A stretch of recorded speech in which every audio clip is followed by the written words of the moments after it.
कहानी की शुरुआत एक अज्ञात व्यक्ति द्वारा दूर से बंदूक चलाने से होती है। बंदूक लंबी है और उसमें प्लास्टिक की नली है। इसमें गोलियां नहीं है बल्कि कांच के टुकड़े भरे हुए हैं। उसका लक्ष्य एक कार्यालय कर्मचारी है, लेकिन वो दूर से आती हुई एक कार पर निशाना साधता है। वो कांच के टुकड़ों से कार के टायरों पर वार करता है। इससे कार का नियंत्रण खो जाता है और वो एक कार्यालय कर्मचारी से टकरा जाती है, जिससे उसकी मौके पर ही मौत हो जाती है। ऐसा असाधारण और गणनापूर्ण शॉट, इससे ये प्रतीत होता है कि ड्राइवर हत्या के लिए जिम्मेदार है। अनजान आदमी मुस्कुराता है और भाग जाता है। यह आदमी इतना प्रभावशाली है कि यह बुड़बुड़ाहट को दुर्घटना में बदल देता है। फिर कहानी माइक नाम के एक आदमी पर केंद्रित होती है, जो वो एक पेशेवर हिटमैन है। वो जिस संगठन का संचालन करता है उसके लिए काम करता है। गिल्ड के सभी हथियारों में उसे सबसे खतरनाक माना जाता है। गिल्ड में हर किसी का अपना तरीका है। ये लंबी दाढ़ी वाला आदमी माइक का पसंदीदा है। वो बहुत गुस्सैल स्वभाव का है, इसलिए उसकी हत्या के तरीके अक्सर बेकाबू होते हैं। अगला आदमी है बांदा। वो जहर देकर लोगों को मारने में माहिर है। वो टूथपेस्ट में जहरीला जेल डालकर चुपचाप लोगों को मार डालता है। जहरीली सिगरेट को छूने से भी किसी की तुरंत मौत हो सकती है। एक वृद्ध व्यक्ति ने जमीन पर गिरने से पहले बस कुछ ही सांसें ली। वहाँ एक और मैक नाम के दोस्तों की जोड़ी भी है। दोनों पूर्व विशेष बल अधिकारी थे। वे हत्याओं को सामान्य दुर्घटनाओं के रूप में छिपाते हैं, जिससे पुलिस के लिए जांच करना बेहद मुश्किल हो गया है। अंत में जेन नाम की एक महिला है जो तलवार चलाने में बहुत कुशल है। उसके तरीके बाकी सभी से बिल्कुल अलग है।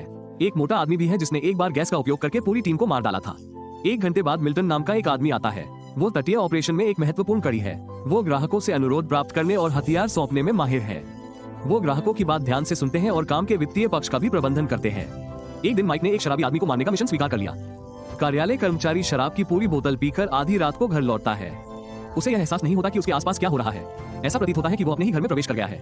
नशे में धुत आदमी अपनी घड़ी देखता है और खुद को संभालने की कोशिश करते हुए कुर्सी पर चढ़ जाता है। माइक उसकी हर हरकत का अंदाजा लगाता है। जब भी वो आदमी खड़ा होता है, माइक रस्सी पकड़ लेता है और उसका गला घोटना शुरू कर देता है। फांसी पर लटके आदमी को पता नहीं कि क्या हो रहा है और वो पूछता है, क्या तुम जानते हो कि मैं कौन हूँ? माइक कुर्सी पर लात मारता है और कहता है, हाँ मैं जानता हूँ तुम कौन हो। आपकी कीमत 25,000 है। इससे पता चलता है कि माइक को केवल पैसे की परवाह है। जब तक मामला पैसे का हो, उसे इस बात की परवाह नहीं कि कोई व्यक्ति अच्छा है या बुरा। माइक मिशन जारी रखेंगे। मिशन पूरा होने के बाद माइक सबूत के तौर पर उस आदमी की तस्वीर लेता है और चला जाता है। इसके बाद माइक को कमरे में मौजूद सभी लोगों को मारने के लिए मजबूर होना पड़ता है। वो चुपचाप अंदर प्रवेश करता है और अंदर बैठा आदमी देखता रहता है, मानो वो दर्शकों का हिस्सा हो और शांति से देख रहा हो। माइक ने बिजली आपूर्ति लाइन पर ध्यान दिया। वो एक गिलास पानी उठाता है और उसे बिजली के स्रोत में डाल देता है। वो अपने इलेक्ट्रॉनिक उपकरणों को चालू कर देता है तथा उपकरणों के साथ गाता है। उसे बिजली का झटका लगता है। दर्शक स्तब्ध है और उन्हें समझ नहीं आ रहा कि क्या हो रहा है। अपना प्रदर्शन समाप्त करने के बाद माइक अपने तनाव को दूर करने का तरीका ढूंढने का प्रयास करता है। इसके बाद वो 2 सुरक्षा गार्डों को पैसे देता है और उन्हें बताता है, अंदर जाने के बाद उस क्षेत्र को छोड़ दे। माइक एक समूह में लोगों को एक महिला को परेशान करते हुए देखता है। वो क्रोधित हो जाता है और बिना किसी हिचकिचाहट के उन्हें एक एक करके मारना शुरू कर देता है। कुछ हमलावर उसकी ओर दौड़े, लेकिन माइक अपने खतरनाक युद्ध कौशल का उपयोग करके उन सभी को हरा देता है। हालांकि अपनी लड़ाकू क्षमताओं के बावजूद कोई भी वो जानता है कि अतीत में उसे अक्सर क्यों परेशान किया जाता था। फ्लैशबैक में हम देखते हैं कि कई किशोर उसका पीछा कर रहे हैं। वो अपना दोपहर का भोजन खरीदने के लिए अखबार बेचकर थोड़ी बहुत रकम इकट्ठा करते थे, इसलिए उनके पास उन्हें देने के लिए हमेशा पैसे की कमी रहती थी। एक दिन वो एक आदमी को गैस सिलेंडर लेकर किसी के घर में घुसते हुए देखता है। स्पष्टतः घर में कोई कर्मचारी नहीं है। आदमी के प्रवेश करने के कुछ सेकंड बाद एक बड़ा विस्फोट होता है, लेकिन वो पूरी तरह से सुरक्षित बाहर निकल आता है। माइक ये जानने के लिए उत्सुक है कि यह कैसे संभव है और वो उसका पीछा करना शुरू कर देता है। कुछ देर तक उसका पीछा करने के बाद माइक को पता चलता है कि वो आदमी एक हत्यारा है जिसे पैसे दिए जाते हैं। उन्होंने अपने लक्ष्यों को मारने के लिए हत्या को दुर्घटना के रूप में प्रच्छन्न किया। माइक उससे भिड़ता है और उसे पता चलता है कि उसका अपना नाम बिग्रे है। वो आदमी उसे अपने कौशल सीखने के लिए मजबूर करता है। माइक में सीखने की इच्छा और इसके लिए प्राकृतिक प्रतिभा है। ये केवल समय की बात है कि माइक एक सच्चा पेशेवर बन जाएगा। गिरोह नेता के घर में घुस जाता है और एंटीना पर नोट चिपका देता है कि लड़का बिना किसी शक के घर में घुस जाता है। वो रेलिंग के पास जाता है और नोट उठाने के लिए हाथ बढ़ाता है। तभी माइक कंबल के नीचे से बाहर आता है। इस घटना के बाद माइक बहुत खुश है। उसे माइक द्वारा नीचे से आदमी को धक्का दिए जाने की तस्वीरें लेनी है, ये साबित करना कि दुर्घटना कैसे हुई। यदि माइक सचमुच एक खतरनाक साथी बनना चाहता है तो उसे और अधिक अभ्यास की आवश्यकता है। इसके बाद उसे बंदूक चलाने से लेकर रक्षा तकनीक तक सभी कौशल सिखाए गए। हर हत्या को दुर्घटना जैसा दिखाना। वो उसे ऐसे प्रशिक्षित करता है मानो वो उसका अपना पिता हो जो अपने बेटे को सिखा रहा हो। लंबे समय के अभ्यास के बाद माइक अंततः शीर्ष श्रेणी का बन गया। जैसलमेर में एक दिन मिल्टन उसे एक नया मिशन सौंपता है। उसे रूप नामक एक युवा अकाउंटेंट की हत्या करने का आदेश दिया जाता है। ग्राहक उसे रूप को यथाशीघ्र समाप्त करने के लिए सामान्य राशि से दोगुनी राशि का भुगतान करता है। माइक बिना किसी हिचकिचाहट के मिशन की स्थापना करता है। वो अपनी बंदूक का निशाना साधता है। ये कार के बैरल में कांच के टुकड़े भर देता है और कार के सही कोण पर पहुंचने का इंतजार करता है। जब कार सही समय पर आती है, वो तुरंत गोली चलाता है, जिससे कांच के टुकड़े निकल जाते हैं। टायर फट जाता है, कार नियंत्रण खो देती है और सीधे छत से टकरा जाती है, जिससे उसकी मौके पर ही मौत हो गई। लेकिन बाकी सभी को यह एक साधारण दुर्घटना लगती है। माइक हंसता है और चला जाता है, जबकि कार चालक भयभीत है। वो सोच रहा था कि उसने अभी किसी को मार दिया है। उस रात मिल्टन ने माइक को फोन किया और उसे जाने के लिए कहा। एक गली जहां एक ग्राहक रूप को मारने के लिए उसे पैसे देने को तैयार है। माइक समय पर नहीं पहुंचता और दूसरा शूटर उस पर हमला कर देता है। हमलावर मार्शल आर्ट का उपयोग करने की कोशिश करता है, लेकिन वो बार बार पराजित हो जाता है। माइक कहता है, आप मुझे ऊंची इमारत से गोली मार सकते हैं या फिर आप इस पूरे क्षेत्र को नष्ट करने के लिए डायनामाइट का इस्तेमाल कर सकते हैं, लेकिन नहीं, तुम मुझसे लड़ना चाहते हो। उन्होंने इस दृश्य को पूरे उद्योग का अपमान बताया। ये कहने के बाद माइक उस आदमी को ऊपर खींचता है और उसकी गर्दन पर हमला करता है। वो हमलावर की कॉलरबोन मोड़ देता है। माइक उसे पिन से घसीटता है। उसका सिर फुटपाथ पर टिका देता है और अपनी मोटरसाइकिल उसके शरीर के पास रख देता है। वो इसे दुर्घटना जैसा दिखाने का नाटक करता है। वो तेजी से मुड़ता है, नियंत्रण खो देता है और उसका सिर फुटपाथ से टकरा जाता है। उसका कंधा टूट जाता है और वो तुरंत मर जाता है। सब कुछ स्वाभाविक दिखाने के बाद माइक वापस लौटता है। अपने अपार्टमेंट की ओर मुड़ते ही उसे एक महिला का फोन आता है जिसका नाम चार्ली। उसे बताता है कि उसकी पूर्व प्रेमिका वेदा की मृत्यु हो गई है। पता चला कि माइक ने कुछ समय पहले ही उससे संबंध तोड़ लिया था। वो एक पर्यावरण कार्यकर्ता के रूप में काम करती थी और उन्होंने अपना काम बंद कर दिया था। कई कारखानों को बंद कर दिया गया क्योंकि वे पर्यावरण के लिए हानिकारक थे। माइक इस खबर से स्तब्ध रह जाता है और चार्ली से मिलता है। चार्ली उसे बताता है कि 2 चोर वेद का पीछा कर रहे थे। वे कुछ चुराने वाले थे, लेकिन एक महिला वहां पहुंची और उन्हें मार डाला। जांच के बाद पुलिस को दोनों चोरों के उंगलियों के निशान मिले। हालांकि कुछ दिनों बाद दोनों की नशीली दवाओं के ओवरडोज से मृत्यु हो गई। चार्ली ने यह भी बताया कि वेदा गर्भवती थी और बच्चा माइक का था। ये सुनने के बाद माइक उस विभाग में जाने का निर्णय लेता है जहां वो रहती थी। वो हर चीज की खुद जांच करना चाहता है। जब माइक अंदर जाता है तो वो पूरे अपराध स्थल का विश्लेषण करता है। उनके विशेषज्ञ अवलोकन से वे शीघ्र ही इस निष्कर्ष पर पहुंचते हैं कि उसकी हत्या की गई थी। माइक को जो पुलिस जांच फाइल मिली है उसमें वेदा के खून में नींद की गोलियों के निशान मिले हैं। फाइल में दावा किया गया है कि वेदा ने चिंता के कारण नींद की गोलियां ली, लेकिन वेद को कभी ऐसी चिंता नहीं हुई। माइक ने निष्कर्ष निकाला कि उसे फंसाया गया और उसकी हत्या कर दी गई। तब उसे पता चलता है कि अपराध स्थल पर चोरी की साजिश रची गई थी। इसका दोष 2 ड्रग्स पर लगाया गया जिनके फिंगरप्रिंट पाए गए। माइक तुरंत उन 2 लोगों को खोजने निकल पड़ता है जिन्होंने यह अपराध किया था। उसे पता चलता है कि उन्हें हत्या का काम पूरा करने के लिए काम पर रखा गया था। उनका कहना है कि चूंकि वेदा और माइक का रिश्ता पहले ही टूट चुका था, वे उसके साथ जो चाहे कर सकते थे।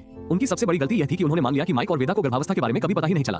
उन्होंने माइक को घर जाने को कहा क्योंकि यह सिर्फ व्यवसाय है। उनके रवैये के कारण माइक क्रोधित हो जाता है और उन पर हमला कर देता है।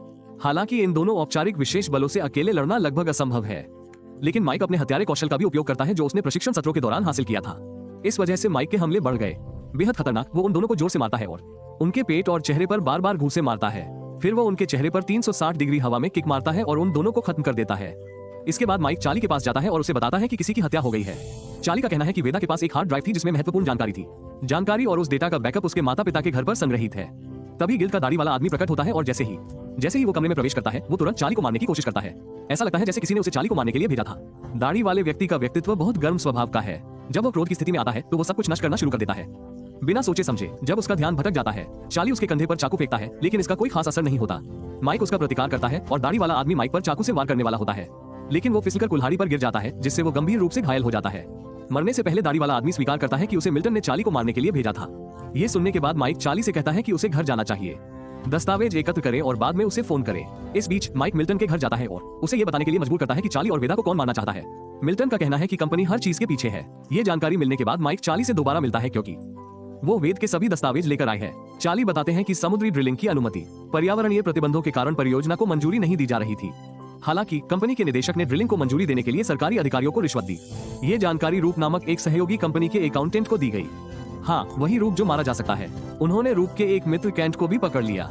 जब कंपनी के निदेशक को इस बारे में पता चला, उसने केंद्रा को एक हत्यारे को किराए पर लेकर उन्हें खत्म करने का आदेश दिया।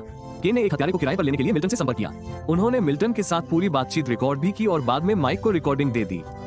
ये देखकर कि माइक बहुत अधिक परेशानी पैदा कर रहा था, कंपनी ने अपने हथियार पुनः जुटा लिए और पूरी टीम को माइक को खत्म करने का आदेश दिया।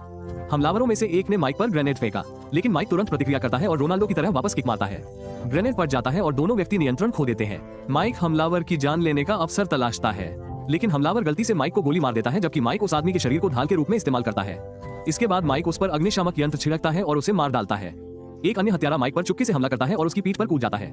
वो अपनी गर्दन को जहरीले तौलिए से ढकने की कोशिश कर रहा था, लेकिन माइक को यह तकनीक पहले से ही पता थी। उसे रोकता है। हत्यारा उस पर चाकू से हमला करता है, लेकिन माइक उसे निहत्था कर देता है और जमीन पर गिरा देता है। माइक और हत्यारा पुनः मिलते हैं, लेकिन वो व्यक्ति माइक का मुकाबला नहीं कर पाता। वो अपनी जेब में रखे औजारों का उपयोग करने की कोशिश करता है, लेकिन वे बेकार साबित होते हैं और वह भाग निकलता है। बाहर उसका सामना एक महिला हत्यारे से होता है जो तलवार चलाने में माहिर है। उसे कंपनी द्वारा निदेशक की सुरक्षा के लिए भेजा गया है। माइक को उससे लड़ने में कठिनाई होती है क्योंकि उसके कौशल लगभग उसके बराबर है, लेकिन उसकी कमजोरी के कारण माइक उसे दरवाजे से टकराने में कामयाब हो जाता है। निर्देशक तलवार पकड़े हुए है और उसे महिला हत्यारे की ओर फेंकता है। इस शक्तिशाली हथियार से वो वार करना शुरू कर देती है। माइक उसके हमलों को आसानी से चकमा देता है और एक लैंप पर वार करता है, लेकिन इसका कोई असर नहीं होता। फिर वो एक सूटकेस पर वार करता है, लेकिन वो 2 टुकड़ों में कट जाता है। अंततः माइक जवाबी हमला करता है और उससे तलवार ले लेता है, फिर उसे सीधे उसके शरीर में घुसा देता है। इसके बाद वो निदेशक के पास जाता है जो उसे समझाने की कोशिश करता है कि वो क्या कर रहा है। उसे चिढ़ाने की कोशिश करता है, लेकिन माइक उसे तुरंत काट देता है। इसके बाद माइक बिग रे के पास जाता है और रिकॉर्डिंग बजाता है। इससे पता चलता है कि कैंट ने निदेशक के आदेश का पालन किया और मिल्टन को 3 लोगों की हत्या करने के लिए नियुक्त किया। पहला था अकाउंटेंट रूट, दूसरा माइक की पूर्व प्रेमिका बेथ थी और तीसरा चार्ली था। उन्होंने जो शर्तें रखी वे वही थी जो वे चाहते थे। माइक तीनों को खत्म करने के लिए और मारने के बाद वे तीनों अपने छिपे हुए हिस्सों को छुपाने के लिए माइक को भी मार देंगे। इस काम के लिए वे 3 गुना पैसा देने को तैयार थे। पैसे के भूखे मिल्टन ने सबसे पहले माइक को रूट की हत्या का काम सौंपा, हालांकि ये जानते हुए भी कि माइक अपनी पूर्व प्रेमिका बेथ को नहीं मारेगा। फिर उसने माइक को मारने के लिए दूसरा हत्यारा भेजा और फिर उसने बेथ और चार्ली की हत्या का काम अन्य हत्यारों को सौंप दिया। सब कुछ सामने आने के बाद बिग रे मिल्टन पर हमला करता है। माइक फिर उसे माथे पर लगाने के लिए एक जहरीला पैच देता है, लेकिन मिल्टन को यह नहीं पता था कि उस पैच में जहर है और कुछ ही मिनटों में उसकी मौत हो जाती है। हालांकि बिग रे को सब कुछ सामने आने के बाद भी सच्चाई पता है। माइक से अभी भी बहुत नाराज है क्योंकि माइक उसने अपनी बनाई हुई पूरी हत्यारी टीम को नष्ट कर दिया। अंत में वो माइक को जाने देता है, लेकिन उसके साथ सारे संबंध तोड़ देती है और कहानी वहीं समाप्त हो जाती है।